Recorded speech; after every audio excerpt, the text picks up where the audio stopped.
Inspiring stories.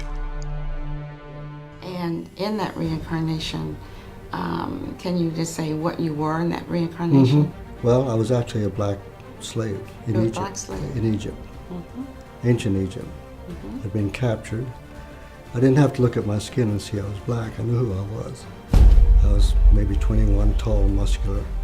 The people were looking at me like I was some strange, exotic creature they'd never seen before. And they weren't really looking at me as a person. They were looking through me like I was, it was a very weird feeling. About a block and a half away from where we were going, the car, somehow, I don't know where the car came from. And when it approached, there were guns out the window. So I threw my hands up and looked to the left, and all I could see was his head moving. Couldn't hear what he was saying because my windows were up. And the first shot rang off. After the first shot rang off, I then turned towards my brother and covered him with my entire body. And they put, I think it was a total of 14 holes in my car. Being shot 9 times, I made my way to a hospital. You made your way to a hospital? I did. Like I could see into another dimension of reality. And the opening was of just sheer splendor of a world that had no shadows.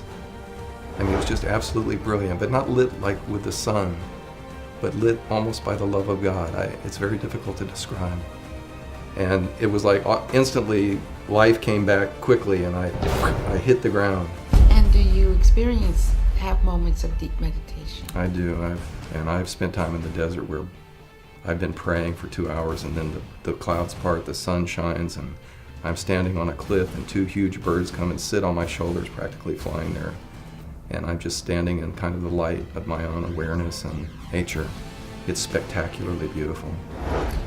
That night at 4 o'clock, when you got this voice, would you mind just breaking that down to us as you started?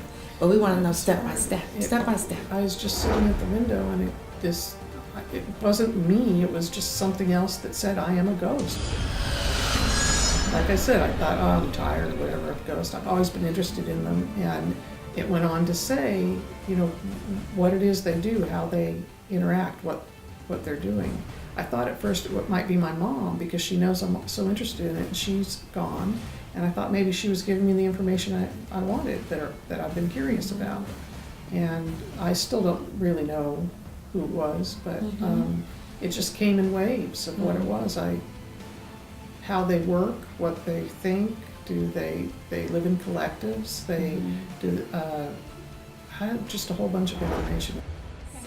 I knew when I was a toddler, I knew that the so-called imaginary friends that all kids have in their bedroom and under the bed and in the closet weren't imaginary at all. I knew that they were real beings and entities that I could talk to and communicate with and get real information. So, do fairies really exist? Fairies do exist. Fairies are everywhere. They're mischievous and magical, and again, everything is energy. So whether you want to see fairies as real little butterfly beings or the magical flighty energy that they are, your spirit within, teaching you to really tune into that inner voice. I take people through the veil in doing so they can meet spirit guides. Inspiring stories.